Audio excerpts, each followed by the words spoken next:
I am a disciple of Disney Plus, but I could admit when I've been robbed. I like it. All right, Mulan robbed me. I want my $30 back. I'm gonna let that settle right there. All right.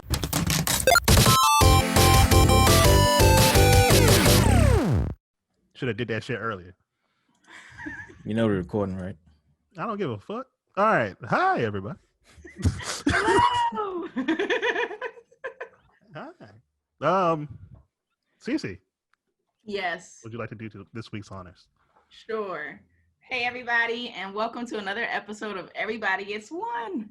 So before we announce our very esteemed guests, I do want to allow the co-hosts to introduce themselves. I am Cece the Geek, and we'll let Mr. Problematic start us off.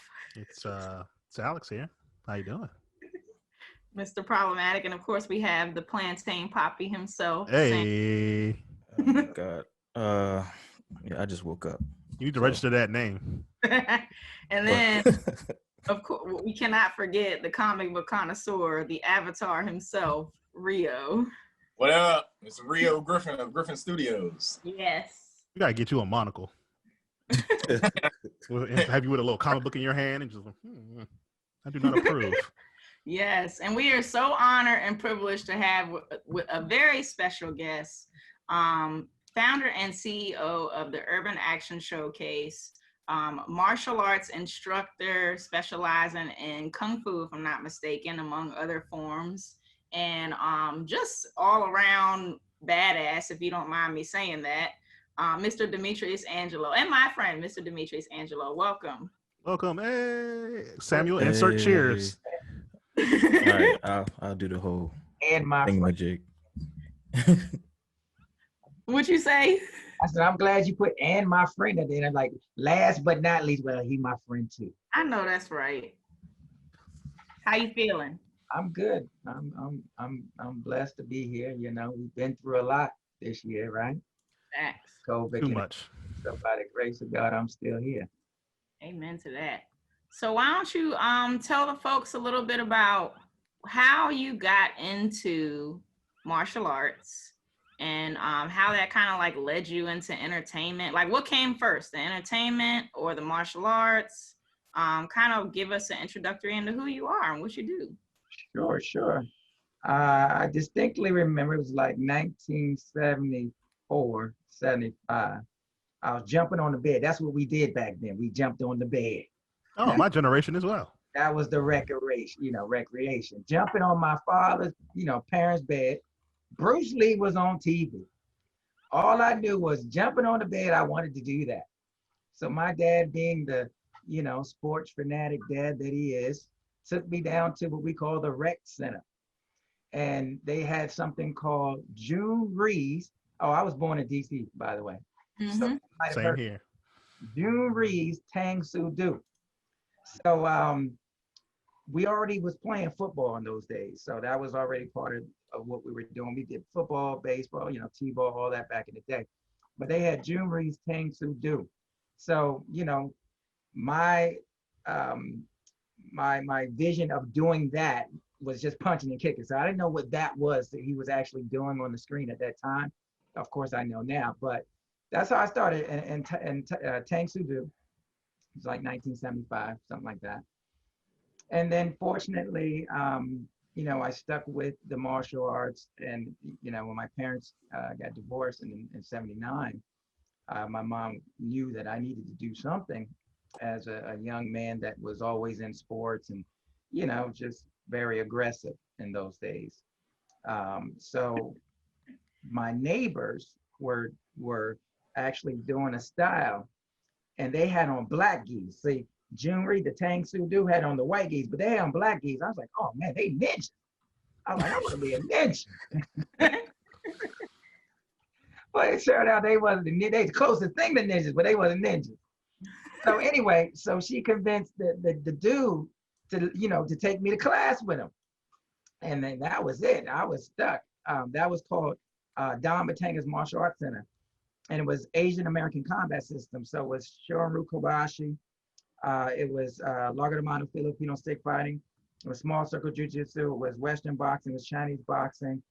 It was Cobra, which is Okinawan Japanese weapons. And, that's where I got my start. So then when I moved to New York, when I was in 86 or 87, when I moved to New York, I was fortunate to hook up with the Last Dragon crew. So from the film The Last Dragon, it was the main villains, the henchmen was Beast, Crunch, and Cyclone. Beast was a real martial artist. He was 6'5". He was a kickboxing champion. His name was Keanu Andre Brown. And he's actually .com's older brother, which is Kevin Brown from The Office. That's his older brother. They're also the founders of the Uptown Comedy Club. Y'all, I don't know if y'all remember that back in the day. Yep. HBO, we had obviously a comedy jam, but the Browns had Uptown Comedy Club, and here in Harlem, what was going on is before it even came on TV, we had something called the National Black Theater, not the nice one that you see today, the one before that. So we're talking we're talking about in the 80s. We used to train upstairs in the National Black Theater. And then in the nighttime, it became the Comedy Club. So that style was called Wolf Fox. And that was Keanu Andre Brown, Dwayne Thomas, Sudan Dwayne Thomas, and Malcolm Livingston in those days. Then I was, when I was in college, so I was doing some outreach, and we were working with the kids in Washington Heights. And there, you had everybody. You had Grandmaster Ron Van Cleef, the Black Dragon. You had T. Taylor, which was Show Enough's double in The Last Dragon. You had Grandmaster Blackhawk San Carlos. So all those guys and all the real Guardian Angels, the real dudes back in the day, Jerry and all them back in the day, that was the real deal. They used to train the kids. So we used to, fight and all that stuff. That's what we do.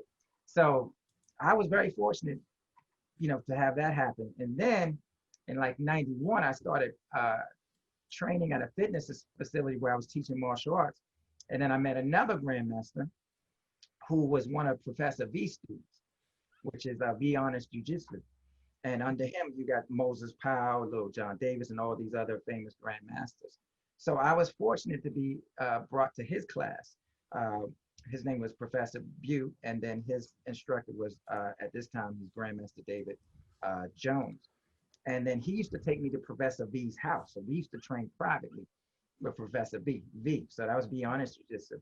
And in that same space, I met another dude who trained with Grandmaster William Chun, who's the one who brought Bruce Lee to Yip Man.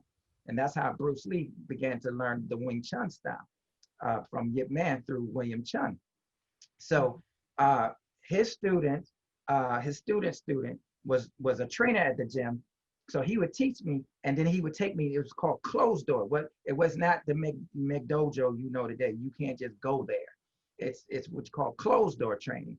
Whereas if something happened, we don't know what happened. That's the kind of training we're talking about. So anyway, that's where I learned Wing Chun, traditional Wing Chun from. So my martial arts spans over 40 years of martial arts experience. That's basically all the styles that I've done. And so is that all? I was just pulling your leg. I said, is that all? You listed like 20 different. well, when you really understand martial arts, you understand it's really the art of mastery of self, and the art of understanding motion, action, reaction, timing. It's not as difficult as you would think. It's sort of like someone that knows a language. They say how it's easy to learn other languages.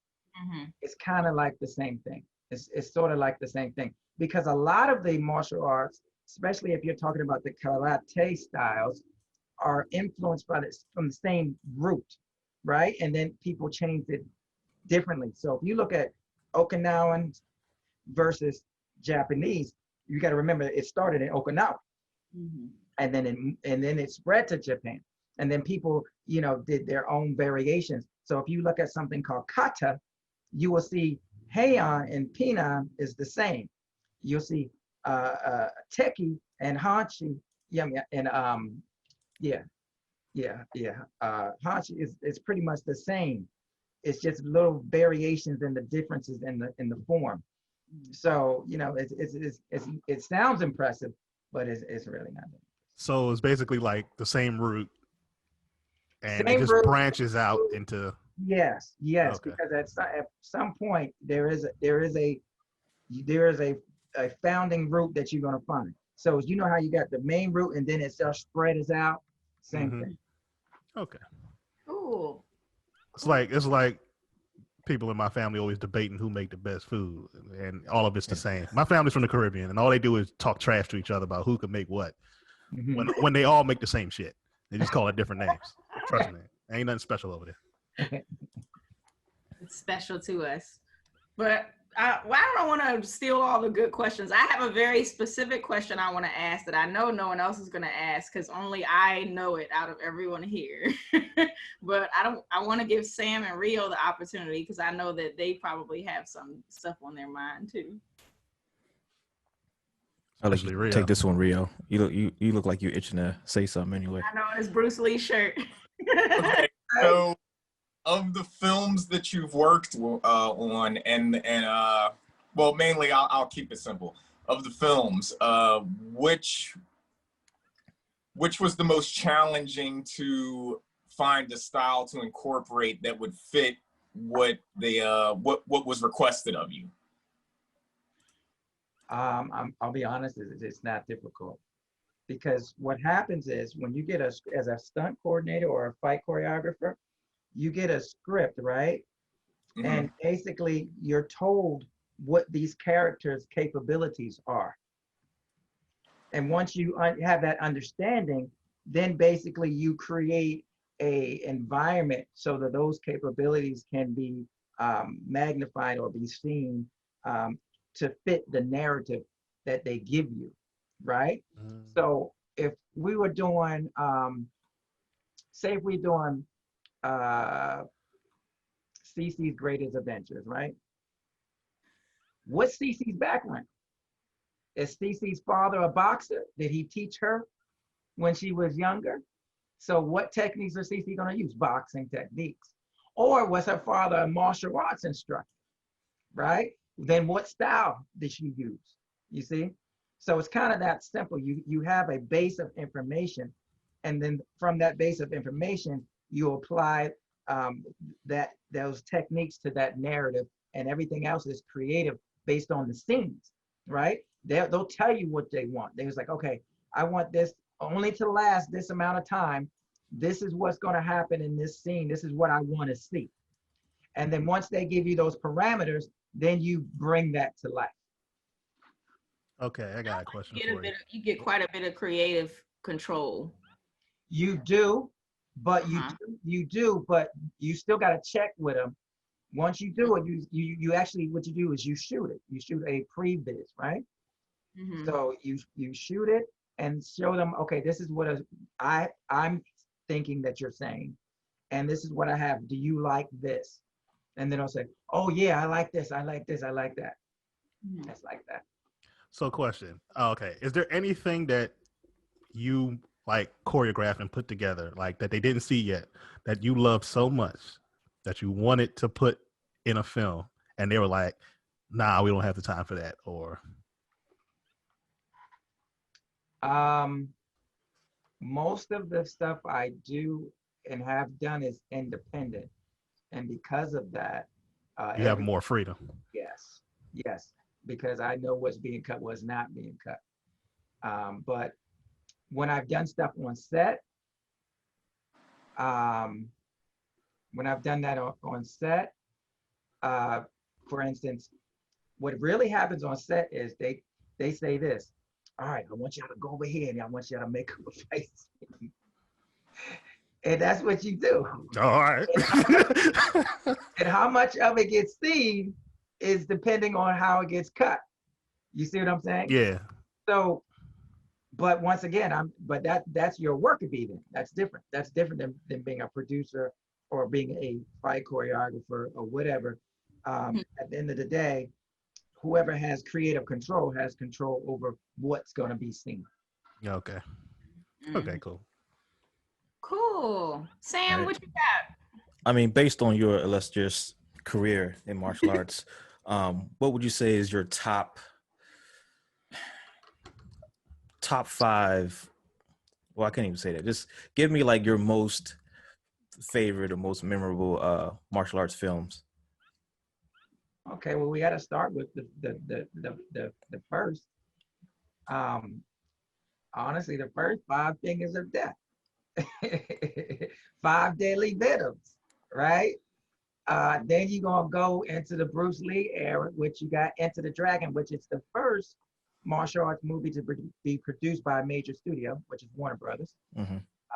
I think that was 1973, and it's actually your most diverse film that you're gonna get it's the first and the most diverse. I guess it's bars time, right? First most diverse. Anyway, before that, you got to realize we had Grandmaster. I think that might have been after that, but Grandmaster Ron Van Cleef, the Black Dragon. You have Return of the Black Dragon. Black Dragon was Revenge, and then up to date Raid 2. Oh, there we go. There we go. Raid That joint was Raid fire. changed the game. I'm Right. telling you, Ray. But I did enjoy before that the martial arts in Born Identity. Okay. Oh, Yeah. Yes. They did amazing. So I got a follow up for you though. Shout out to Jeff Amata, which is Danny I. Santos' student, which is Bruce Lee's student. Anyway, that's a little inside history, but it was great. So follow up question for you though, like compared to the old school martial artists and the new school, like we got like some very talented new kids out here. Kids. Don't do that. How do you think they compare to people like Donnie Yen, Sammo Hung, what's the guy's name? Jin Woo, and what's the other guy? Andy On. Like, can you give me like who would be a good matchup between old school martial artists and new martial artists? Well, are you calling Donnie Yen old school or new school? I mean, That's a very valid question because it's a very valid question, but like to me, he's not old school. Your old school is gonna be Sammo Hung. It's gonna be Jackie Chan. Yeah, I was waiting for you to say Jackie. It's gonna be Shaw Brothers. It's gonna be Chang Chen. It's gonna be Lu Fang. All those dudes. To me, that's old school. So if you tell me, I can answer better. So who you want to call old school? Who you want to call new school? You want to call Tony Jaa new school? He's celebrating the 15th anniversary of The Protector. So it's already been 15 years for him. Nah. I would say Tony Jaa, Donnie Yen, Andy On, and Jin Woo. I would still consider them. They're still new school, but like Jackie Chan, Sammo Hung, Chow Yun Fat, I would consider them old school. So comparing those guys to the new school, like who do you think? Okay, so if you want to talk, okay, I'm gonna call that first and second generation. And the third generation, I'm gonna call Michael Jai White, Scott Atkins, Iko Uwais. Okay, so those I'm gonna put into that generation. So when it comes to all of those dudes, to me, they are on par because they're using both acrobatic skill and technique together. Your Donnie Yen, man, that the technique is to me is top notch. But you know his mama taught him, right? I had no idea. I did not know that. I had no idea. Mark is his mother. Bosun Mark is his mother. He taught him martial arts. Grandmaster Bosun Mark is his mother. Okay. Taught She him. didn't play. To me, his technique is top notch. But when you also talk about great technique, different styles. So believe it or not, you've compared Chinese to Thai to Indonesian. You see, Donnie Yen, you're going to talk about the Chinese styles. Tony Jaa is Thai, where Iko Uwais is Pentok Silat was Indonesian, you see? But the skill set is still on par and it's still exciting to see. You see? Because the skill set is there. I'm gonna go out on a limb and it's not gonna look good, but it needs to be said. Long as you don't put Cobra Kai in it, you okay. Okay. I don't think anybody's going to do that. Sweep the leg. Sweep the leg. There, Okay. Cobra Kai over here. listen, the acting is great. See, that's another thing. What we're talking about is a respect for the acting and for the martial arts. When we talk Donnie Yen, when we talk, Tony Jaa, E.Q. Wallace, and all those dudes. But when you start going past that to this new school, even with Scott Atkins, is still good. But when you start going to what they trying to do right now, I'm like, dude, what's going on? You're not respecting the martial arts at all. Your acting is great, but you're not respecting the martial arts. And right now, it's lopsided and it's irritating because you making people think that that's martial arts. Now, let me take you somewhere into the Badlands. Oh, yes. The closest Oh. thing to action actors really doing a good job to do the martial arts Gotcha. compared to Iron Fist season 1. No. No. Oh, no. We don't talk about that. We don't talk about that. Oh. We will never You see what's disrespect wrong that. with That this? trash. You know, that's a no-no. That looks like they were like slowly dancing along and Exactly. trying to carry him through that movie, and they couldn't even carry him. They couldn't even carry him. So that's what those are the differences that I want to make there. You got your Into the Badlands, which is, still action actors, but man, they're making it look good. They got plenty of doubles in there to fix it. They know what they're doing, And then unfortunately with the, Iron Fist was not good. Well, Iron Fist wasn't good, but I have to say that Daredevil, their fight Daredevil was choreography tight. was awesome. Off the chain. Daredevil Yeah, was it was tight. awesome. Yes. Oh my goodness. Their people was off the chains. Brett was it Brett? It was either Brett or another one. But either way, they were great. Yeah. Great. You felt them being tired like through every fight. Oh my God. That hallway scene. Oh my goodness. You could see how exhausted he was. He wasn't winning every single exchange. I like that. That's more realistic. If you're fighting 50 dudes, there's no way you're taking out 50 dudes without catching a blow or two. Or 16. I will say this though. So I was watching Arrow. I forgot what season it was, but when Oliver Queen went to save his stepdad, they did kind of like the same hallway scene They tried from like the raid. From the raid? Nobody can do the raid. No. But it was still on par though. It was still good. What with what?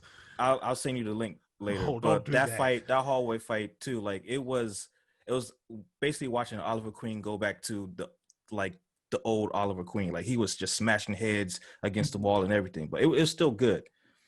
Okay, Sam, I have to call question on that. Don't ever disrespect the raid. No, like that. no, I I mean, mean, it was basically the raid. It was like a subtle version of the raid, but it was still good. I mean, so it was not the raid, but the I'm angry. It was the raid light. Okay. Okay, so I gotta ask you, who's your favorite martial artist right now? That you, well, as far as on film right now. For me, it's Tony Jaa. Tony Jaa is my guy. Ooh, I got. Go ahead. I love Tony Jaa. I do like Tony Jaa. I like Iko Wallace's techniques better.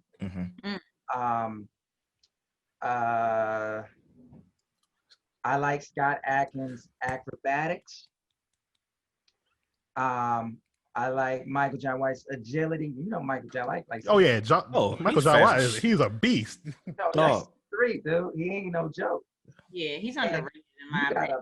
That's the big man. That's like Jim Kelly. See, you gotta remember that's a big man doing martial arts. Yeah, exactly. Yeah. You know what I'm saying? So, I got love for everybody that, in certain things, but my boy, for the total package, I like my boy Donnie Yen. I can't say I don't, Oh my God. Man, Um, he's undeniable. yeah, he's been kicking ass, and I could see the evolution of his choreography, his style throughout the years. Um, man, my favorite movie of his is SPL. That was pretty good. That was between him and Sammo Hung and Jin Woo. But I do have to say that like some martial artists are like very underrated, and I have to say that big ups to Scott Atkins. Yeah. Man, in Undisputed 2, his most Oh, iconic when he was character is Boyka. Oh my God. Yeah, Yes. and that fight between him and Michael Jai White, yeah, that was good. Yeah. Yeah. That one, and there's this the Brazilian guy too from because Undisputed was between Michael Jai White and Scott Atkins. Undisputed 2 was basically Undisputed is Vin Rames and oh yeah. Right. yeah. So Undisputed 2 was Michael Jai White. Okay. And then Undisputed 3 we have let's not forget my man The Brazilian guy you talking about is Lateef Crowder. No. This other one. His end of the fight. It's the tall Brazilian guy. Not the black Brazilian guy with the dreads. Yeah, not Lateef Crowder, because he's the only one that I know that does Okay. a capoeira. Right. Okay. Yeah. Sam loves Undisputed. You will not stop. No, That's because, like his favorite movie. No, because Scott Atkins, like, he's very underrated, and I kind of see like martial arts films aren't as popular as they were back then. Mm-hmm. Like and there's a different genre of action movies that's out right now. Like back in the day, you know, I used to just bootleg action films because martial arts films because like nobody was watching them. But now like we got people like some films have subtle martial arts in them because you have what's my dude's name? He plays Hobbs and Shaw. Fuck. Jason Statham. Jason Statham. Yeah, when he came on scene, like I think after the movie The One, that's when he started getting popular because before the movie The One with Jet Li, I've never seen him done any type of martial arts at all. I don't know, man. I never was a fan of his.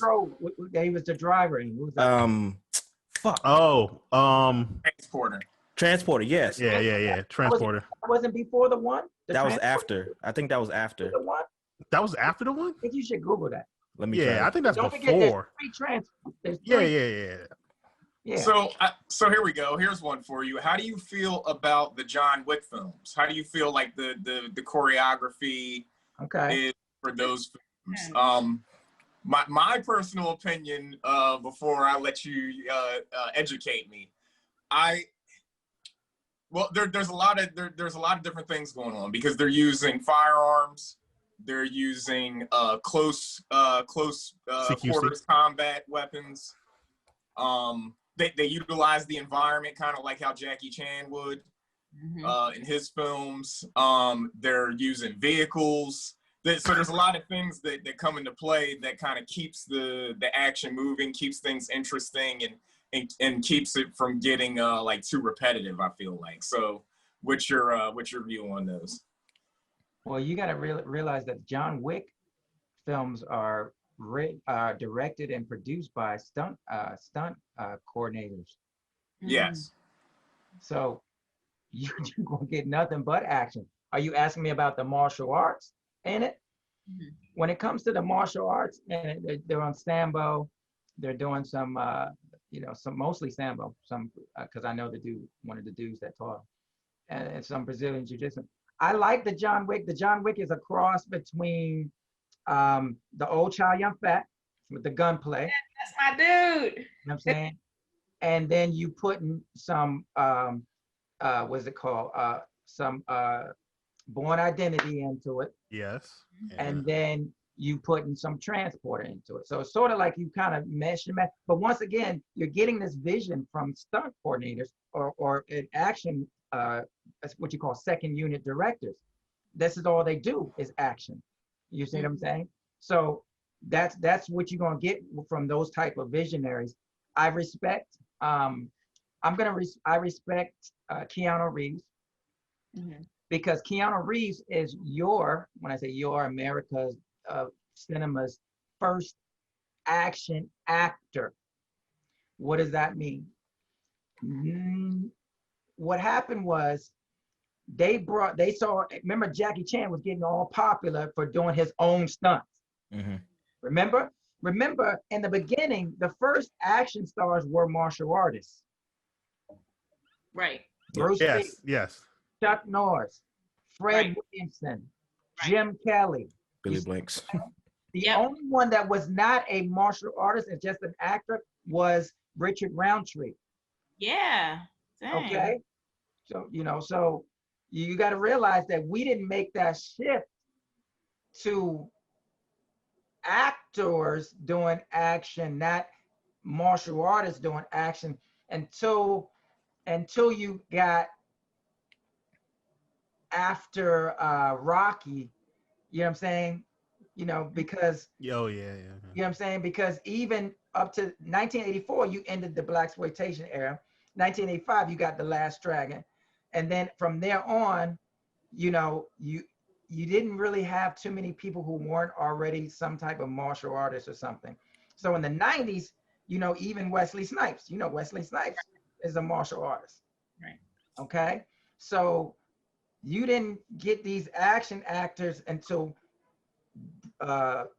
in America until you had Jackie Chan doing his own stunts, and that's all they talked about. So what they did is they brought Wu Ping from China, which is the director, stunt coordinator from Crouching Tiger, Hidden Dragon, right?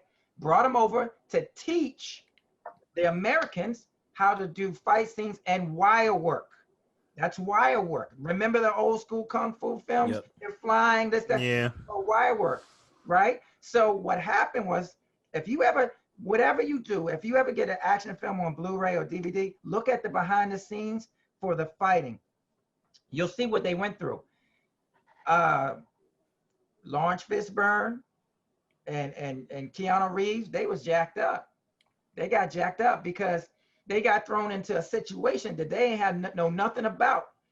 And it took them over a year to train. You could watch him, he got a neck brace on. Let me tell you why. Because when that bad boy yanks you back. Oh, it'll give you whiplash. Thank you. You gotta be prepared, man. That's called a pullback. You know what I'm saying? That's a pullback. And when that happens, dude, you're not ready. You got to train for that. For a lay person doing that is not recommended. you got to train. You got to train the muscles in your neck and all that stuff to react to those things, or to loosen up to be able to react to those things. But anyway, because of that what was going on with Jackie Chan and doing his own stunts, the Matrix, they wanted their people to do their own stunts. So they had stunt doubles, but they did most of the stuff, and they trained hard for it, and they had to go through all that training to make it happen. So I respect that from them. And what I respect about Keanu is he continued his training. If you look at his training for John Wick, he went to that gun training. That was intense. The jiu-jitsu training. He put in the work. So if you put in the work to make it look good, I respect you. I respect you 100%. And they even showed footage of Halle Berry doing her ballistics training. She was nice with her. She put in the work. They cheated her. They cheated her from back in the James Bond when she was Binks. She was supposed to get that spinoff. Y'all remember that? Oh yeah. Yeah, I remember her in that. Yeah, she was supposed to get that spinoff from that character. So she really never didn't get her opportunity. Do for the action like I felt she should have, but that's my opinion. So to answer your question from before, the one came before the Transporter. The one came out in 2001. The Transporter came out in 2002. Okay. Cool. Oh, it was that close. All right. Yeah. I kind of feel like I've seen Jason Statham do martial arts before the one, but okay. Because I'm thinking, why would you put him up with that was Jet Li? Yep. Why would you put him up with Jet Li and you ain't got no skill set? Did he do martial arts in the one? Because the one was Oh so yeah, hold on. they He- kept going back and forth. Like one person was one person, the other person. Remember, he got a face changed his face. So in the one, Jason Statham was basically just an average detective. He was basically the best friend of Jet Li's character, but I did not see him have like an ounce of any martial arts skill. He probably threw a punch, but Okay. that's about it. But then after that, I'm like, yo, isn't this the dude from the one? And then Transporter came out. I'm like, yo, this is some nice shit. Yeah, he But Wing Chun, if I'm not mistaken. yeah. So, but what about female martial artists? Because I know that this one female character, I think she's called Jija. She's the lead in Chocolate. Oh, I love chocolate. She's Yeah, the that lead. was tight. Man, if you see the behind the scenes stuff for that, they went through the ringer, no wire work, Nope. just a Oh mat yeah, on the yeah, ground. just falling. Just a mat on the ground. That shit. Did they show that at the end when the Yes. movie's over? Yeah, they Yes. would show people falling off that Oh, they were yeah. on top of the building or something like that. Or Mhm. what did they do? They fall off the top of the building or was it through the window? And No, they it was from the side of the of a the balcony, building. right? Yeah, so it was like maybe two Two or three stories up, And then he she fell basically off one did like level a, and it fell onto the other. I was yeah, like, she oh basically my kneed God. him in the chest, and then she tried to catch herself, but they both fell down. If you remember that scene, they both fell down all the Yeah. way to the ground. But yeah, what is her name? I want to say that's Muay Thai, right? Muay Thai. Yeah. She's Muay Yeah, Thai. Yeah. people were comparing her to the female Tony Jaa. There was like, oh, she's the female Tony Jaa. Pretty much, the movie was like almost for me. It had like the same feeling. Like it was. Oh my God! You're gonna make me watch Chocolate when I get out. Chocolate is off the chains. I gotta agree. That's my joint. That was a great movie. I forgot all about Chocolate. She's been in some other stuff. She was in another one after that. Autistic, she was autistic. Yeah, she Mhm. played an autistic girl. Yeah, it was great. Yeah, Jija Nyanin. Okay. Yeah, she played you the don't main character's hear a lot in. of you don't really hear a lot of women's names circulate, unfortunately, as far as like more so, like you said, the action and stunt kind. And then and even then, it's kind of scarce. You have a handful of actresses who do their own stunts and stuff. Well, and you got some women like Ronda Rousey and Gina Right. Carrero, but they're not as big. Traditional martial artists. Yeah, they're more of like she's a professional fighter. She just knows how to fight you. I don't think she's good at No, time out. No. coordinating a stunt. She's an Olympic bronze medalist, and Yeah, but I'm Mm. talking about as far as the coordination, she would still need some help because she's used to hurting people, like just straight up hurting you. You mean in terms of like making it look good on camera? Yeah, pretty much is what I'm trying to say. Yeah, I mean, it's just like training though. It's just like training though. Like they were I'd be scared. I'd be scared if Ronda Rousey was like, me and her had to work on a set. It was like, okay, like let's work on. I'd be scared she's about to break my neck. I'd be terrified. I feel like Gina Carrero, like when she first came on scene, the first time I saw her was Blood and Bone. I remember Blood and Bone. Yeah, that Yeah, was a good one. she basically gave Michael Jai White her number. I was like, yo, who's this? Because Gina Carrero. But yeah, she had this other movie, Haywire, yeah, which that's it was her first main live action martial arts film, but like it kind of flopped. Like the story was the action was good, but it wasn't like your traditional martial. It was more like a espionage. Oh, let me protect this boy type of thing, and then she would fight here and there, but she didn't really have any like big fights because they go in, they do these movies, and there's the big boss. She didn't focus on. She didn't really have like a big boss fight.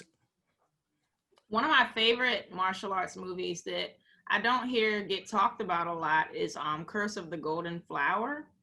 I just love the story in that. I might have the title wrong, but I loved the story, and I thought that the fighting scenes were really good. I don't remember a lot of wire work, but I could remember. Maybe I'm just romanticizing the film. Oh, What, like that I movie. did Mortal Kombat? Yeah. That movie. Until I watched it again. Hey, it's the 25th anniversary, and we're celebrating it. Ooh. Oh yeah, for Mortal Kombat. True. So I want The us to movie talk or the game? The movie. movie, Okay. the film festival. I'll celebrate it with the game. Oh my gosh. Well, we're I'll definitely going to talk about Urban Action Showcase because that event is coming up really soon and it's going to be done virtual this year, which is exciting. But before that, I want to ask you one more personal question, which is, what was it like working with Michael Jackson? And can you talk about working on set with Michael Jackson's music video? Sure. I think it was 96. I did the original They Don't Really Care About Us with Spike Lee and Michael Jackson. You can't tell I have long hair. I just have it wrapped up. So I had my hair in braids. I was bigger then, I was younger. We had to audition. You had to audition to go in with him each day that you were in it. So basically, what you really can't tell is really was just one table of us. It was just one table in there. Nobody else was in there.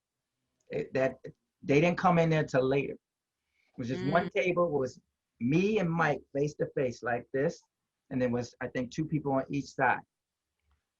Talking to him, he was really cool. He would respond, very bright. But when it said action, it was like a light went on. It was a total transformation, and it was boom. He was Michael Jackson. And it took every bit of martial arts skill that I had not to mess up. Because you got to realize, as a kid growing up, I used to watch the Jackson 5 cartoon. I used to copy the Jacksons on Soul Train. I used to do all that stuff, as a kid. So to me, it was like a childhood idol that I'm in front of face to face, like literally me and you cross from each other like this. And I got to do my moves with the king of pop. So Perfection. Credit the grace of God and all the martial arts training for focus to do my moves and not be distracted by my personal feelings of who's in front of me and the awe of just understanding creative genius and talent, because there's a vibration, there's an energy when he's there, when he was there, that you can feel, that that boom, because on set you had all these doubles, right? All these doubles that would stand in and this, that, and other. But them doubles was crazy. Them doubles was thinking they was Mike, right? So, no, I swear. Them doubles was in there trying to do. And one time Mike came behind and looked at him like this. Listen, this is live. That's Memorex. It's not the same. It's not the same. So you had to get about the way. Anyway, but yeah, Mike's the real deal. It was great. It was a very fortunate thing.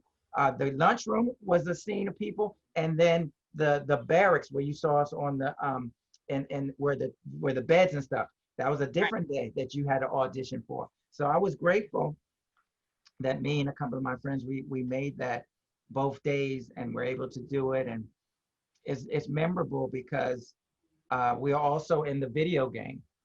What? Oh my God! Video game by Ubisoft, the dance one. Yeah, I remember that. Because they're using us as the example on how to get the moves and do whatever. As the sprites. To be in it, but I did try to sue him for that, to be honest, because I didn't. That wasn't part of my contract. The video game. Remember, video games. How many years later? That wasn't part of my. Yeah. Later, I think that wasn't part of my contract. Anyway, that's personal business. Yeah, but, neither here nor there. I didn't know. You want me to tell you how I found out? When the game came out? Nope. I was there when the game came out. I was at Comic-Con because I did Comic-Con every year. I was there when they were presented it on the stage and everything. But I didn't think anything of it because I don't play video games, unfortunately. Sorry to say that. Because in my video games, all I had was TV tennis. I had electronic football, which was a bunch of dots, literally dots moving around with some sounds that we thought was great. And then I had it was Atari, and then I actually had something called ColecoVision. I have that. I have that right now. But the thing is, I was into the action stuff, and I couldn't make the game do what I knew how to do, so I had to leave that alone. Anyway, back to the point of it was just my nephew was playing the game. He had the game. He was playing it. He's like, "Oh, that's Uncle Demetrius." He's like, "What?" his mother said, what? What's Uncle Denise? Right there. I said, boy, what you talking about? So then they come call me, you know you in the Michael Jackson game? I'm like, what? You know Michael Jackson? I'm like, all right, show me. Then they showed me. I was like, oh, let me call these people up. I'm like, yo, put me in the game. I was grateful though, because once again, it's still Michael Jackson, still part of a legacy. But I'd be honest, that was a blessing, and that was definitely life changing. Did you keep one of the cartridges? Please tell me you kept the cartridge. Oh no, because I don't know anything about that. But my All right, we got to find you one of the cartridges. no, my nephew has the game. Oh, he still has it? Okay, good. All right. Yeah, I have older nephews and I have younger nephews. So my he's grown now, has it, and I think the other one has it, and I think I might have bought one. I don't know where it's at, but I think I bought one. I think just to look at it, but I don't know where it is. You gotta keep that, man. Keep that in the family. Keep that legacy. I gotta ask my son where it is. I was gonna say because he plays video games. Oh my goodness. I play video games. He plays video games enough for the both of you. He plays video games enough for everybody. That's what's up. Yeah, so definitely. So tell us all about Urban Action Showcase, like how it got started and what all you're gonna be highlighting this year. Because I personally got introduced to Urban Action. I think this will be my 3rd year attending now. And when I went, it was the 20th anniversary of Spawn, among among many other iconic films. I had the honor and privilege of meeting Michael Jai White and his wife Jillian White, who is also becoming a badass martial artist in her own right. On Netflix now. God bless her. She's on Netflix, and she went to Howard. So yeah. Yeah, but their film just launched on Netflix the other day, on the 29th. Yeah, so congrats to her. What's it called? Anybody know what it's called? Sudden Death, I think. Sudden Death? Okay. Yeah, double check it. Okay. Fact check this. Fact check it. I don't want to be sounding like folks we don't. Because I just saw a movie on the PlayStation Store, and he was basically like a security guard, and Gary Owens is in. I'm like, yo, why is Gary Owens in this film? But yeah, let me check it out. I think it's called Welcome to Sudden Death or something like that. Gotcha. Okay, well, the Urban Action Showcase debuted in 2013, but it started before then. I have a action film company that I always focused on diversity and strong female characters because I realized that we didn't have that in the later the earlier 2000s and stuff. So I was like, okay, we can change the game here, independently. But I quickly found out, I've been at HBO 22 years now. I quickly found out that even in those film festivals that we supported back then, from ABFF, Urban World, and so forth, they were really about the drama. There was nothing about action and diversity. So I got to be honest, I was fortunately to be on the inside to see everything and know what was going on. So I knew that Cinemax was switching over from acquisition to acquisition only to acquisition and content creation. And that being said, all their content was action, that they were their new original content. So I basically was fortunate to have most of those executives as my clients. So I was like, what do you guys think about having an action film festival that focused on diversity? Because action is the blockbuster genre. It's the #1 genre. But when it comes to film festivals, we don't really have anything. And then when it comes to diversity, forget about it. So reluctantly, they said, okay, we'll give it a try. And I got to give a couple of people a shout out for their support. Fred Williamson. Called him up.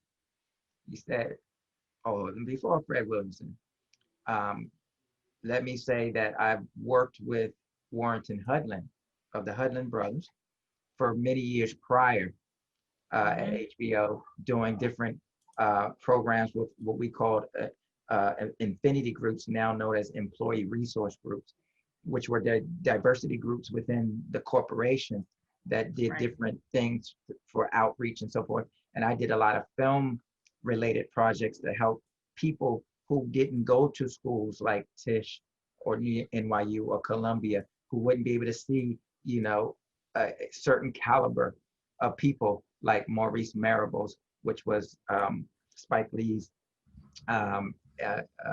director of photography, and people, showrunners from Gullah Gullah Island, and all these Nickelodeon content and so forth. So I was able to expose them to these minds. So when I spoke to Warrington said, okay, I got your back. Don't worry about it, I got your back. I'm like, okay. Then I called up Fred and I said, Fred, you know, you're one of our pioneers. This is what I'm trying to do. He's like, I got you. I said, I got you. Then I got to be honest, one of my martial arts buddies came to see me, which is Sifu Alan Goldberg, who does the martial arts mega weekend in New Jersey for the past 16 years. He came to me, he's like, okay, well, tell me what you need. I said, I need you to do me a favor.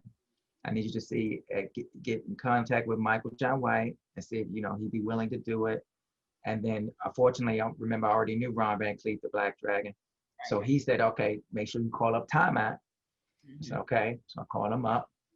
And then he said, call. Then I called up. Then he brought Kelly. And then Michael vouched for me for Kelly Who, Lady Death. Oh, wow. So I started out with a mega.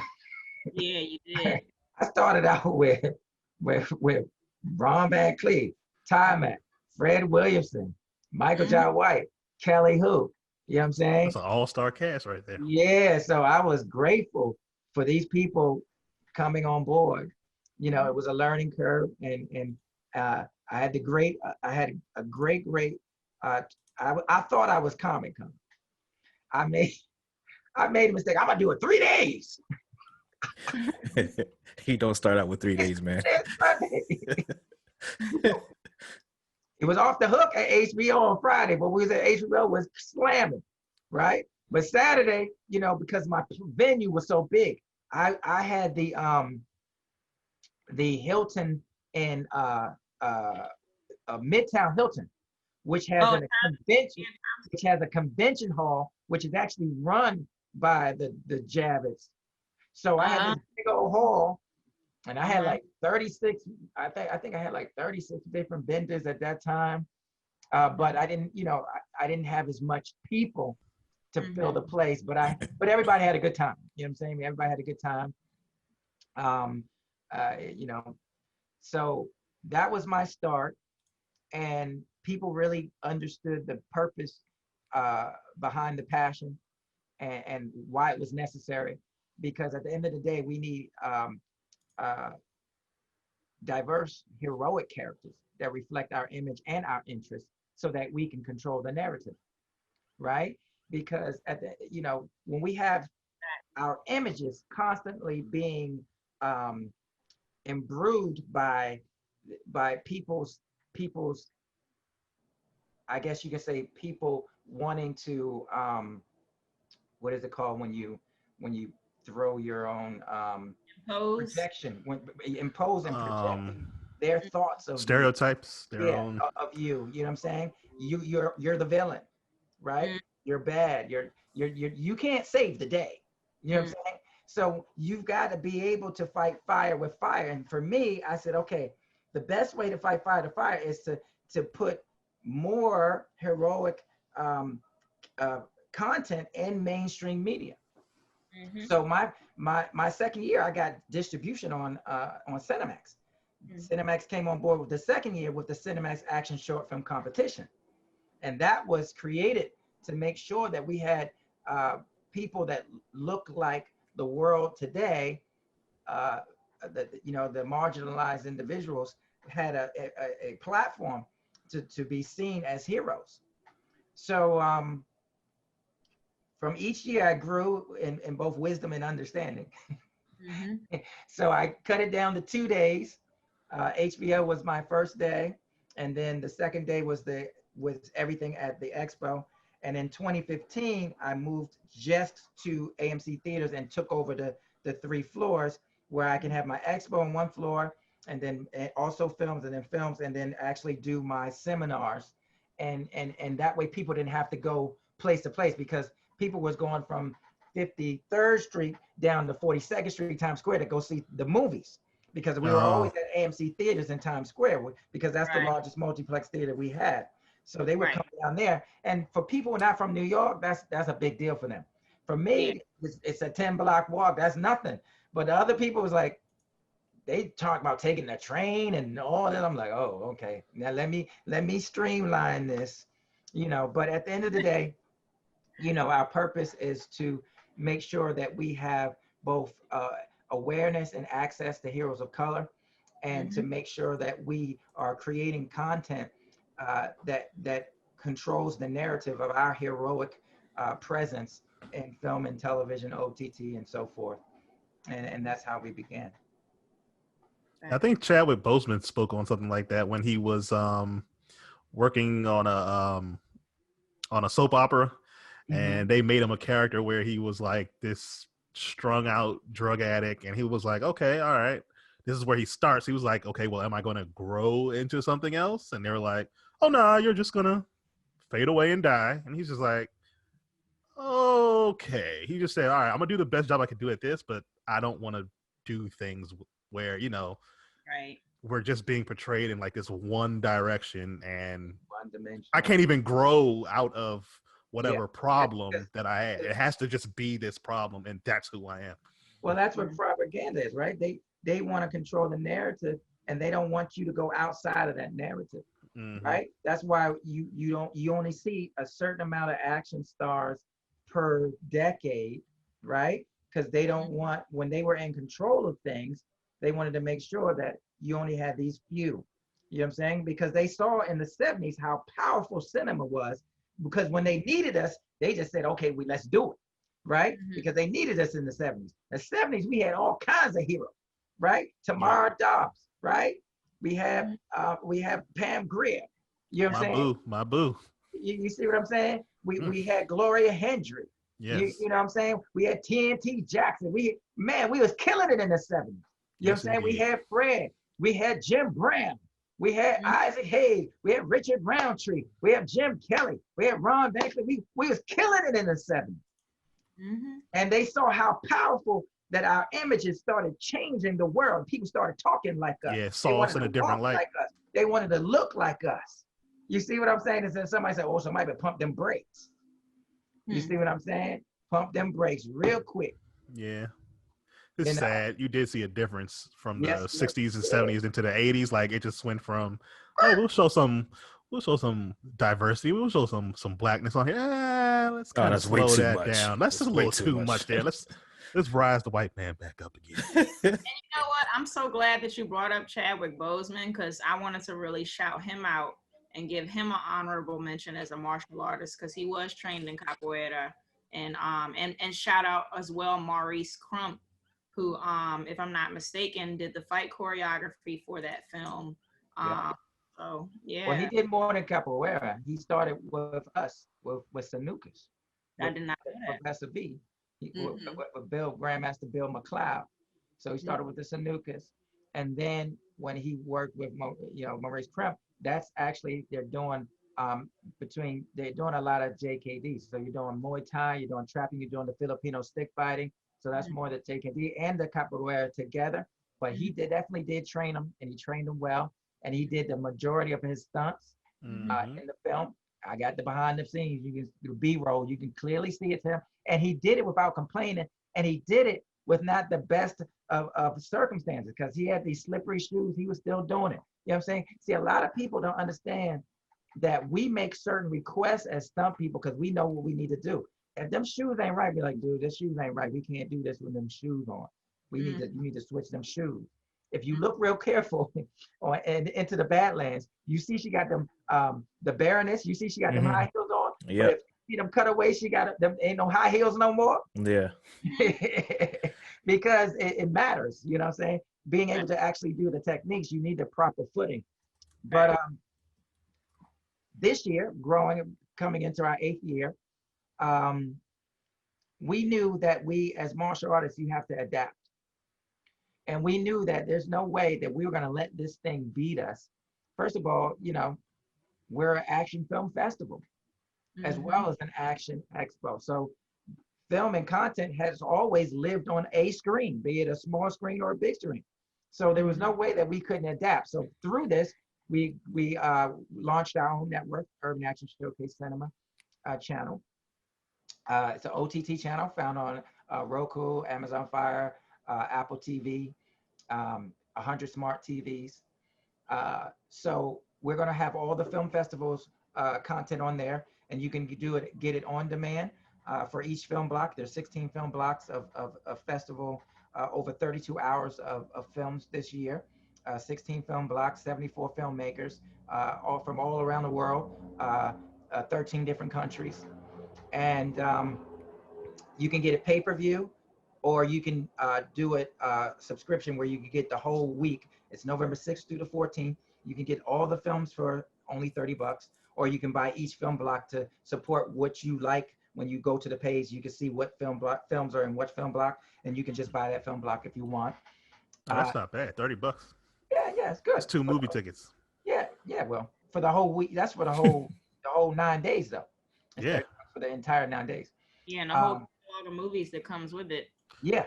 Sounds like a better value than Mulan, but we won't talk about Ooh, I ain't gonna go into that. Now you mess with Disney right now. that. Hey man. Hey, no, you can't mess with Disney. Hey. Try to get that Disney Plus money. Nah. You the main. You the ambassador of Disney Plus. Hey, look. Let's get this straight. I am a disciple of Disney Plus, but I can admit when I've been robbed. I like it. All right, Mulan robbed me. I want my $30 back. I'm gonna let that settle right there. That was your fault for paying $30. I could have gave it to you instead of giving it to freaking. All right. Okay, let me stop it. Yeah, it's true. But so the Action Expo aspects were the panels and obviously the seminars and stuff like that. COVID made me transition because I have a fitness business by teaching through Zoom. So I'm like, okay, well, we can have seminars through Zoom because I do it all the time. So we made that transition. So we'll do our call to action, which is an initiative that allows new talent to be seen by all of the major action stars and directors and stunt coordinators in the business. So you'll be able to get seen by the director of the Power Rangers, which is Isaac, what's his name? I'll think of his last name. Florentine, thank you. Isaac Florentine. You'll get seen by a bunch of other action stars that you'll recognize, and they'll critique you, and they'll help you, tell you what you need to do to get into the business. We have several panels that reflect that. We have something called the Behind the Action panel, where you find out, the real deal, or how to get into stunts and action, second unit directing and coordinating and so forth. We have Shiro's and Action panel, when you talk about the female perspective in action cinema. We have something called Urban Fist of Legends, where you talk about all the main the people who started it all, like Fred Williamson, Carl Scott. See, I know you know that name, Carl Scott, Ron Van Cleef, the Black Dragon. You know what I'm saying? Cynthia Rothrock. You know what I'm saying? Don the Dragon Wilson. So you got the pioneers. Then you have other panels. We have all the anniversary panels, and then we're going to do watch parties. So we got the Last Dragon 35th anniversary watch party with 9 of the cast members. You got Eddie Arcadian, which is Christopher Murney. We got obviously Tarmac, which is Bruce Leroy. We got 2 of the 3 Sukiyaki Hot Sake Soup guys, Michael Chen and Henry Yook. We got the writer, Louis Benosta. We have, who else we have? We have Johnny Ute, which is Glenn Eaton, and we have Ernie Reyes Jr. You know what I'm saying? So and then from Beast, Crunch, Beast, and Cyclone, we have Crunch, Kirk Taylor. And then from the girls, we have Lisa Loving Dalton, because you have the 3 girls. So we have somebody that represents every aspect of the film. And we're going to do something that's never been done before. We're going to have a watch party where you can hear them commentate and give you their own personal perspective on these different scenes that, you know, for people who love that film, you know, for many people, The Last Dragon is a staple in the urban community. It's where a lot of people got their inspiration to do what they do. Even Michael Jai White will tell you. I got several panels that he'll talk about that.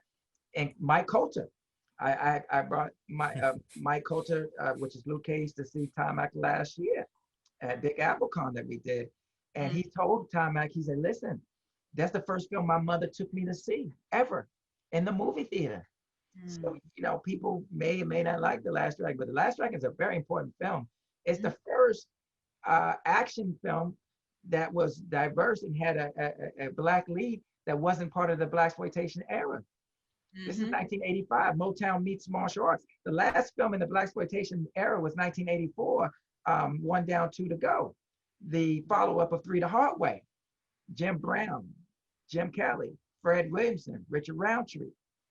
You see, so it's very important because it gave us. It technically, you could say, it's the first superhero film because he had the glow. He catching bullets with his teeth, you know, but he doesn't come from comic. You see what I'm saying? But anyway, martial artists were always the first superheroes, right? They were the first people you saw them flying over, jumping over houses, jumping on rooftops. You remember? So technically, you know, the Venoms and people like that were always the first superheroes that we saw in cinema, you know, outside of you know, a Superman that came on in the 80s or Batman later on. You know what I'm saying? So yeah, they were the real Superman because it was like they were something that was attainable with practice, with actual dedication. Exactly. So anyway, we're having that watch party, and then following that, there's a Q&A, and then of course, like I explained, we have different segments when it comes to film. We have something called retro action cinema, back to black action cinema, and kung fu cinema, right? So for the kung fu cinema aspect, we got 40th anniversary of Fist of Fear, Touch of Death. That's Fred Williamson, Ron Van Cleef, Believe It or Not, Bruce Lee. We've got the 30th anniversary of Teenage Mutant Ninja Turtles. And a lot of people didn't know that Ernie Reyes actually played Donatello. He actually was the person to do the fighting for Donatello. Oh, my man knows over here. Rio knows. Yeah, Rio knows a lot. We're still trying to figure something. That's my dude. He was in Teenage Mutant Ninja Turtles too, as an actor. Character, yes. Yep. Oh, he was okay. Yeah. He was the Pizza King. He was Three Ninjas Kick. Hold on. He was hold on. He was Donatello? Yeah. In the first movie. Yeah. And then he was the Pizza Kid in the second? Yeah. What? Yeah. You know he was in that movie with The Rock, right? Yeah. What movie with The Rock? The Rock with the Rundown. Yeah.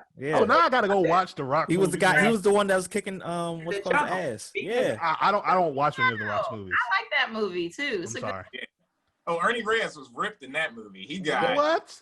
He was much older. Little scrawny kid. Oh my god. Oh yeah. Ow. I loved him in Teenage Mutant Ninja Turtles too. Yeah, he was good in The Rundown too. He really was. And you know, he's a real martial artist. You know, he's part of it. Oh yeah. Well, I saw him doing it in Ninja Turtles too. But don't forget, I assumed he was. Then Red Sonja with Bridget Nielsen. He was in a lot of things. He was in Rush Hour too. Yeah. What? No, he wasn't. Yes, he was. Yeah, he was. Yep. Who was he in Rush Hour 2? He was one of the henchmen. Yeah, and he was in Surf Ninjas. Yeah. Yep. God damn it! Now I have to go through this man's history. What else? We mentioned Mortal Kombat, 25th anniversary of that. And then when you talk about retro action cinema, we're talking about 40th anniversary of Star Wars Empire Strikes Back. So we're gonna have what you call cosplay watch party with that. That'll be fun. Then for Back to Black Action Cinema, it's the 45th anniversary of Friday Foster and Sheba Baby. So we're working on getting Pam Grier for that watch party. Then I have some Black Heroes of Kung Fu Cinema for the martial arts. We got Carl Scott. We're doing Sun Dragon and Soul Brothers of Kung Fu. I see my boy Samuel shaking his head. I mean, yeah. You know what I'm saying? So, and then what else we got? It's actually Rumble in the Bronx. I think 20th. I think it's like the 20th or something for Rumble in the Bronx. It's Crouching Tiger, Hidden Dragon 20th. Yeah. Yep, we're doing that. Yeah, what else? Yep, Rumble in the Bronx. Yeah, I'm looking at it. It looks like it's 25 years. Yeah, thank you. 25th. Romeo Must Die, 20th anniversary. Mm-hmm. What about What? Cradle to the Grave? Yeah. So you know, that came out. way Jet Li with DMX and, Yeah. and then of course don't forget that's how remember Anthony Anderson got his start in them. Yeah, I remember that. Right. I remember Right. seeing him, and I was like, I didn't even remember him in the movie, and I was like, what in the world am I looking at right now? Yeah, man. So you know, we got a lot of history with these action films, especially when they started pairing up the urban stars with the Chinese stars because they knew, you know, that we were the ones supporting their films on 42nd Street and stuff like that in the 70s, watching them in those theaters. That was the urban crowd that was watching those films. So anyway, you know, you can go to the urbanactionshowcase.com and watch. We got a lot of anniversaries. Take a Hard Ride, Western. Fred Williamson, man, is a genius. Fred Williamson basically pretty much produced, directed every type of movie. He's done everything from Western to sci-fi, you know, to blaxploitation. He's done it all, you know. So that's his 40th anniversary. I think 45th anniversary. Take a Hard Ride. Bucktown, Fred Williamson and Pam Grier together. That's I believe 45th anniversary as well. So that's back to black action. Back to retro action cinema. I got all our. We got Pitch Black. I think that's the 15th anniversary, and then I got all our superheroes. Oh, Bad Boys 25th. Oh, wow. Bad Boys 25th. Right, and then our superheroes. X-Men, Fantastic Four 10th, X-Men 10th. And then is that the 10th? Yeah, 10th. Sam's contemplating life. He's like, how old am I? No. He said Pitch Black. I'm like, the joint with Vin Diesel. Yeah. That was like the first Riddick. Yep, that is the first Riddick. Yep. Yep. And then we got, I think that's the 20th anniversary we're doing for that. And then we got Elektra 15. Okay. Kick-Ass 15. Yo, Kick-Ass 15? What Yeah. the fuck? Now you feel it. Now you feel it. 10th or 15. Double check it for me. Oh my God. Hold on. Kick-Ass. Double check it for me. I can look on my computer real quick. Well, yeah, I guess because I was in college. Yeah, 2010. Oh my God. Okay, yeah, so it's the 10th then. What the fuck? Yo, I watched this girl grow up. Yeah. Damn, because she was in that movie with Denzel. Yeah. Equalizer. Well, I'm glad you mentioned Denzel because Booker Eli 10th. That's a good movie and I feel like that movie was underrated. Oh, Booker Eli was no joke. First of all, yeah, Booker Eli. Hold on, that's the same stunt coordinator, fight choreographer from Born Identity. That's Jeff. Yo, that's the first time. Danny Sato and Jeff Amata. Go look at that behind the scenes. He taught Denzel, and Denzel was not playing. He did work. Yo, you're not lying because that was the first time that I've ever seen Denzel as an action star. Like he's done some other stuff, but this is like the first time I seen him like chop somebody's arm off, kill people like brutally like that. I'm like, yo, this is a whole new Denzel. And then it carried on to Equalizer and Equalizer 2.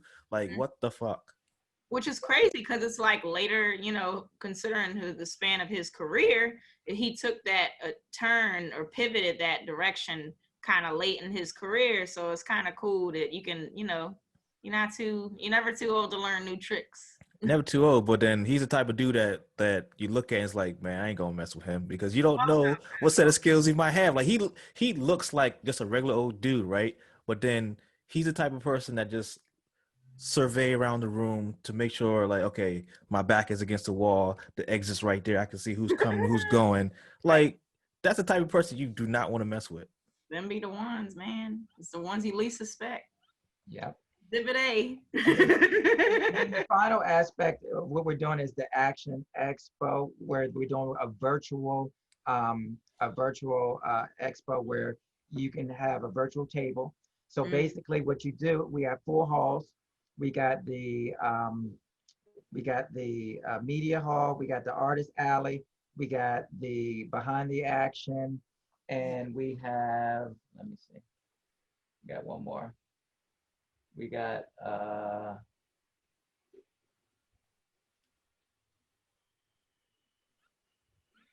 behind the action, artist, pop culture and collectibles. So 4 different halls, and you get 4 links. You get the title link, you get the link for your photo, and then you get wherever you want them to buy stuff. But what's makes it unique is I'm requiring everyone to go live 2 hours on the weekend days. So the November 6th, 7th, 8th, 13th, and 14th, those weekend days, I'm requiring people to have a live Zoom link so they can meet their customers, so they can offer exclusives and they can see them face to face. So it's like somebody coming up to your table. So yeah, because at the end of the day, all they do is click a link, just like I see you, and then they can see whatever they want to offer them exclusively. I was telling Cece that y'all might want to do a live show with your link. You know what I'm saying? You might want to do a live show or do some giveaways, something really cool. But it gives people the opportunity to engage with their fan base, their customer base, past just clicking and reading a website or going to a shop and buying a product. You can interact, engage, offer, once again, exclusive, and then so forth. So, So well, yeah. what are you gonna say, Sam? Well, I mean, for people who are basically starting to get into martial arts or martial arts cinema, like any 5 recommendations you can offer them? Some beginner film. Yeah, if you're looking to get into martial arts, definitely do martial arts. So, But in terms of martial arts cinema, martial arts cinema. yeah. If they're not already a martial artist, you need to learn some martial arts.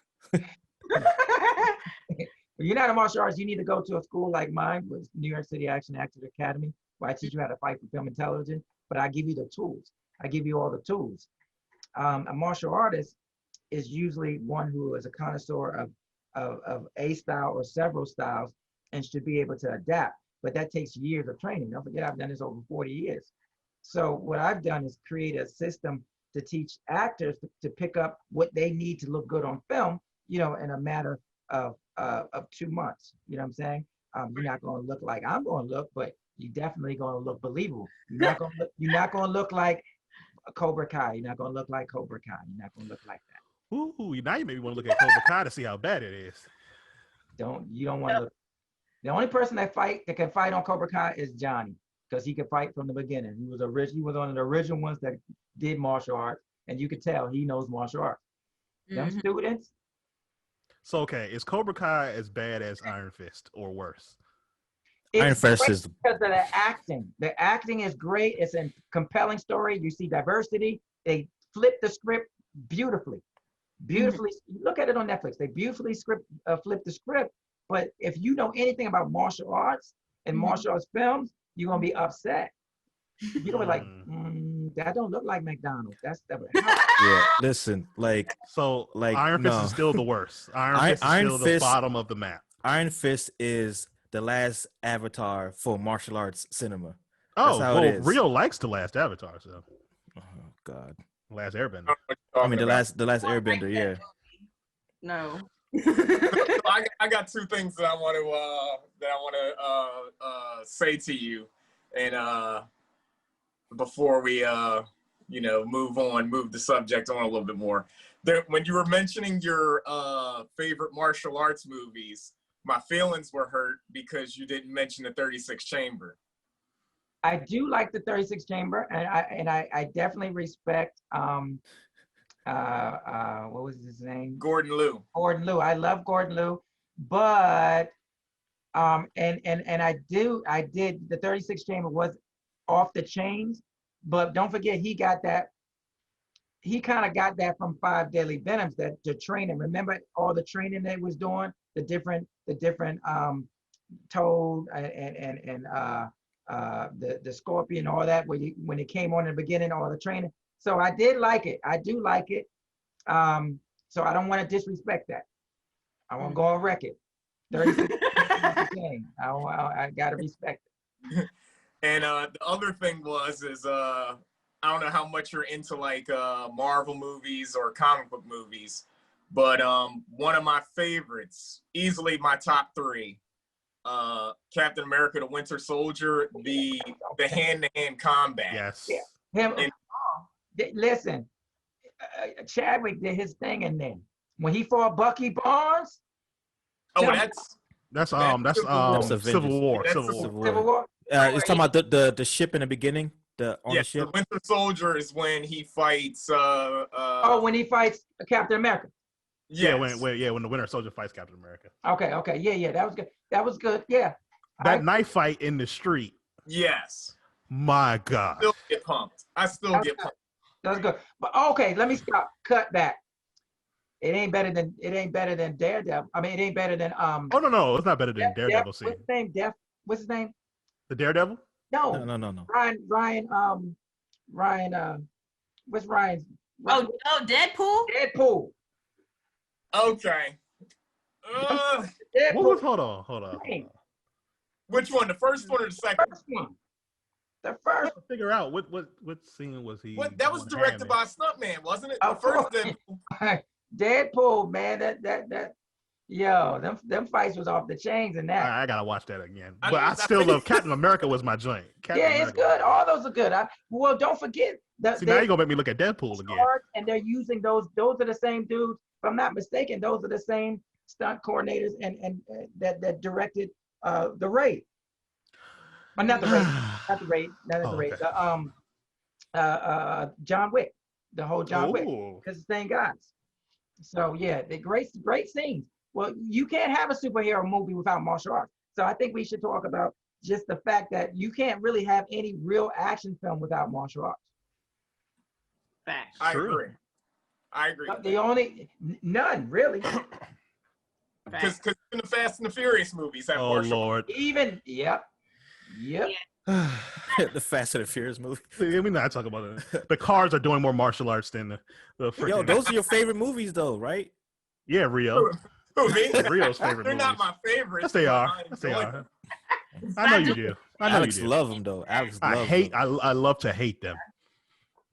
I appreciate the fact that you named the importance of martial arts in stunt, because it kind of seems like based on the conversation, we kind of all come to a consensus that the film industry kind of thought that they could get their way around martial arts and like make action films without really incorporating the experts in martial arts. And now we see. Well, they never did. The experts were always behind the scenes. They're the ones that are trying to teach you. But our hands are bound to the folks that got the money and telling you what to do. But it's a fine line. And I'm gonna tell you a little secret. People make these actors like they guns and too scared to tell them they doing stuff wrong. So, and sometimes they got too much pride to learn something. Too many yes men around them. Okay. And not only that, but if you don't learn the proper technique, like you said, you can get hurt. You forget that. You hurting other people. That too. Because if you get hurt, we get fired. Let me tell you, that's Exactly. Yep. I am a SAG-AFTRA stunt performer. If you get hurt, I get fired. But if you hurt me, it's okay. Yeah, they pretty much turned them into a crash test dummy. Yeah. That's how I go. Damn. Yeah. Shout out to the stunt people out there. You guys have a thing. Have you? I had that one last thing to ask, and then we can do whatever we need to do. Have you ever watched this show on YouTube? It's called Visual Effects Artists React. It's a segment, but they also do stuntmen react. You should check it out. They have a lot of stuntmen from a lot of different movies, like telling you what stunts were good, how they were, how good they were, or how bad they were doing, or whatever. I think you've got to try to get you on that show, because they would love to have you on there. I agree. Yeah, you know what I'm talking about, right, man? Rio? the stuntmen will call out while they're watching the scenes with the guys who created the show, The they'll name call out where hits don't make contact, Uh-huh. but the actors are still reacting to it. And like when like me as just a regular movie watcher, you would I'm never like, see it. Yeah. It looks legit. But when they slow it down and show it to you, I'm like, oh, that looks so bad. Yeah, it's called the name of the YouTube channel is called Corridor Crew. And they have like stuntmen react or visual effects artists react, and they show you different things where things are right and some where some movies just they didn't even try. Like they'll show you the good and the bad and have people react. Well, if you get what we call misses, that's the fault of the AD. Because you ain't getting hit in the face. The only time you getting hit is in the body. You getting blows to the body, Mm-hmm. but the face is supposed to be where the camera angle, so we call cells. It has to sell. So if you're getting misses, it's the wrong camera. That's the camera person's fault. Yeah, or the wrong. Yeah, they You use the wrong lens. You need a more telephoto lens. Your friend in the face. Not in America. In Hong Kong, yeah. Oh yeah. They smacking.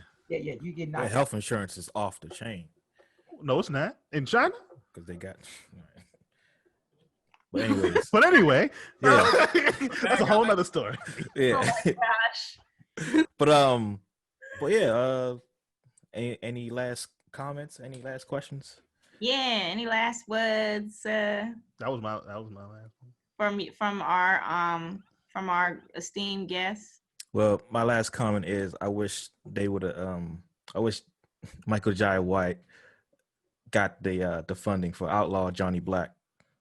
That's Oh, fair. he did get the funding. He almost done. He's about to release it. He's about to release it. Yeah, he got the funding. Okay, I'm waiting on that. Because before I heard like, okay, he didn't have all the money or whatever, but now Well, he had finished it. As far as I know, he finished it. I could be wrong, but I know folks that worked on it. I can double check, but it should be coming. I'm hoping it will. Okay. I don't think he's shelving it, but I definitely want to thank you guys for the opportunity, and I definitely hope people will visit us, urbanactionshowcase.com. You'll find out all the information. We're going to actually be going live on the website as well as all 3 Facebook pages: Urban Action Showcase, Urban Action Showcase International Action Film Festival, and Urban Action Showcase Cinema.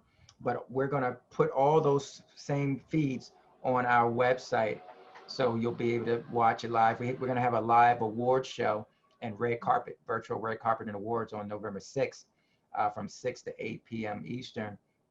Excuse me, 6 to 10 p.m. Eastern. The red carpets are 6 to 8. So we're doing an actual live film festival awards, and we got we're working on a lot of people coming through. There's people are starting to show some love and understand what we're going through. Mainly we're doing it to lift people's spirits, man. We want these people to come out and say, we believe in you. Stay strong, hang in there. Do what you got to do to stay safe. But at the end of the day, people need encouragement, because a lot of people have been, shut down and shut out, and been through a lot of family trauma and so forth. So we're hoping to bring an atmosphere of love, joy, and family. And I think Cece could tell you that that's the atmosphere when you come to Urban Action. It ain't nothing but hugs and family.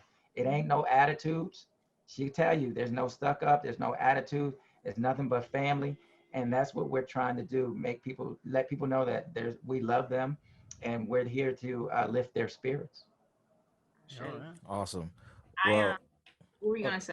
Well, before you say what you were gonna say, because Demetrius, Angelo, and I have known each other for 3 years now, and I just want to applaud you for your crazy, insane portfolio of like work that you've done over the years. And it's really an honor to call you a mentor and a friend.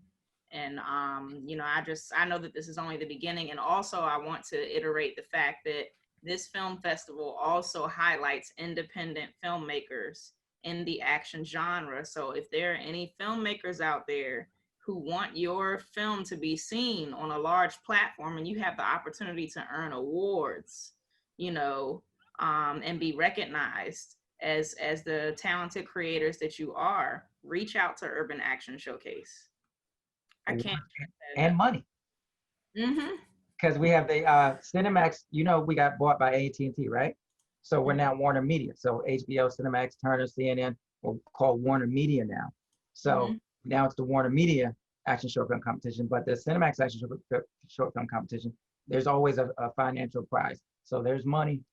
Who doesn't love money? A little bit of money. Everybody Who likes doesn't love? Right? Yeah, exactly. Bowling.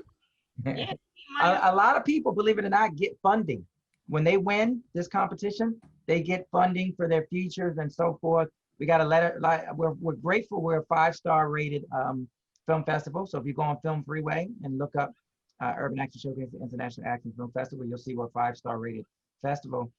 People get funding, and we actually do have a lot of funding available for new for filmmakers and new content and so forth. Rio, you better start working on that action film. I don't even know where to start. What? A documentary about your time in the military? Oh yeah. Cool. I'll work on my Call of Duty movie. Yeah. Right, I'm telling you. So I'm just really excited again to one, HBCUCon is proud to co-sponsor for the 2nd year in a row. And I know that, and we're gonna have a lot of great things in store that Demetrius, Angelo, and I are gonna talk about offline, because I just talked to my team and we got some great ideas on how to make this event even more awesome. And of course, incorporating now Everybody Gets One podcast, because that's what it's all about. And you have taught me that, you know, the importance of unity and the importance of marginalized people, Black and brown people, coming together and working together on our own behalf, because nobody else is going to do it for us, quite frankly. We've got to tell our stories, because his story is not our story. That's why you got so many versions, because that's his story. You know, that's why it's called history. It's his story. But we need to tell our stories, and the only way we can do that is through ownership. That's why you have your platform. That's why she has her platform. That's why we have our platform, so that we can make sure that our stories are being told from our perspective and our point of view. You know what I'm saying? Because people love to rewrite history. They love to rewrite history. If you listen to Pandora, if you listen to Pandora and you ain't got no sense, you think Elvis was R&B, was the king of R&B, and all kinds of stuff. Because marketing is called marketing because it's manipulation. It's here to make you think something. It's here to create a narrative, create a perception. But remember, perception is your reality, but it has nothing to do with the truth. Yep, it ain't facts. That's my man. So Some people. Yeah, exactly. But so yeah, I want to thank you for coming on, and believe it or not, and I don't think the other, you three know that this would be our 50th show. Woo! Of course I know that. What are you talking about? What a way to go out, and what a guest to have on our 50th show. So that's one. He gonna tell the co-creator it's gonna be his 50th show. I had to remind you. I was like, hey, dude, it's gonna be. Yes, I did. What's I crazy? have the app on my phone. I called you. And I'm like, oh my God, we're almost coming up on 50 episodes, and it's like, wow, here we are. 50. And our 1-year anniversary is coming up. Yeah. Korean barbecue. Yep, we got no choice. We got to risk it all. We got to risk that COVID for that Korean. Korean barbecue. Let's go, baby. COVID and Korean. Let's go. Yeah. And when the world is safe again, Demetrius, Angelo, we'll have you join us for Korean barbecue too. How's that sound?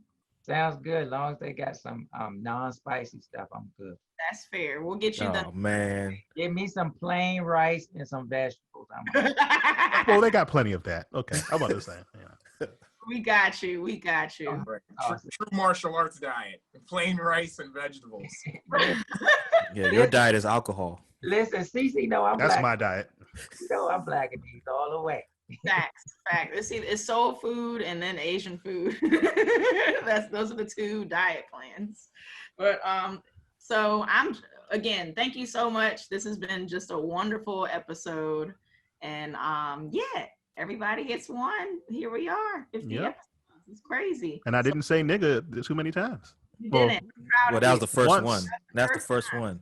Oh my God. I'm very disappointed in you. Almost went the whole episode. Yeah. I know. We're so Almost 2 whole fucking hours, and you go and say the word nigga. Well, now you said it, so now it's 2 niggas. Well, now it's 3. You know what? All right. Bye, everybody. Bye, everybody. Bye.